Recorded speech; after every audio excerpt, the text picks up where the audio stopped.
shake, shake. Okay. Saglit. Ako'y nahulas na. Saglit. Janet?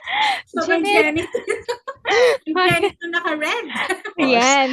Hello, everyone. So, welcome to Titos and Titas Academy. Welcome to our YouTube channel. So, my name is Pebbles. This is Aaron. I'm Chai. And I'm Richard. Okay, so kung napanood niyo po yung ating unang video, so yung topic natin was ano ba yung gagawin kung sakaling hindi ka nakabayad within the 30 days grace period. Okay, so ngayon naman po, ang pag-uusapan natin, ano naman yung inyong gagawin kung sakaling nag-lapse ang iyong policy? Right? So, Richard, so ano ba yung dapat gawin ng ating mga viewers or ating mga policy holders kung nag-lapse na nga ang kanilang policies? Okay, dapat unahin nilang gawin is to contact yung kanilang servicing agent. Now, dalawa po yung option ni client yan. Number 1, tinatawag nating redate, and number 2, update. So, para malaman natin ninyo kung ano ba ibig sabihin ng redate, Aaron? Yes, yung redating naman is basically i-restore lang natin yung ating policy. Yung lapse policy natin by paying yung current premium dues natin. And if may ibang charges, kasama na rin yun. And yung magiging effectivity date niya is kung kailan marireinstate ang inyong policy. Alright. So si Ganun lang Aaron, oo, so yung may mga experiences ka ba? Like ano ba yung mga kailangang i-prepare ng mga clients natin if mag-reinstate sila ng policies? Ano lang, yung kanilang ID, syempre yung policy number, and then yung form which is ipoprovide naman ng inyong financial advisors, and of course yung payment mo. So for Okay. example, 3.5, pwede yung 3.5. Yan. Yeah. Ayan.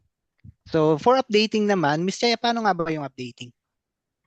So ikaw, hindi ka nakakapag-redate, okay? So huwag ka na makikipag-date kasi taken ka na. Okay, ganito yun. Ay, sorry, dito. Yung updating naman, ay, tama ba? Updating. Yes. Updating po, magbago kayo ng jowa. Yeah. Hindi. Updating, kunyari po, nag-lapse na yung policy nyo, ngayon, may balance kayo na like, for example, 3 months na 3,500. You have to pay the total amount para to resume your policy to be enforced again. Okay? Para So, wala, back to hindi normal. po masasayang lahat ng binayaran nyo. So, kung marami kayong pera, bayaran nyo agad yun para hindi na masayang, di ba? Sayang naman yung mga binayad nyo. At magbaback to normal na siya. Oo. Ayan. Ano na lang ako. Tama ba? Miss Ayan, Pebbles? oo. So again, sa ating mga viewers and ating mga policy holders, kung meron po kayong mga lapse na policies, unang-una niyo pong gawin, contact your agents and reinstate your policies para tuloy-tuloy po kayong protected. Alright? So, It's good to be protected. correct. Okay, so for our next topic, ang pag-uusapan naman po namin ay ano ba yung contestability period na tinatawag? Alright, ano yung mga contestability? Yeah. Pa-contest, diba?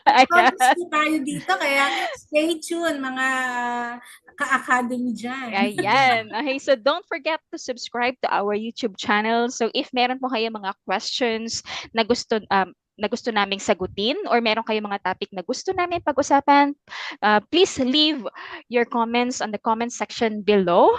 All right, so thank you again for watching. So I am Pebbles. This is Aaron. And Chai, peace out.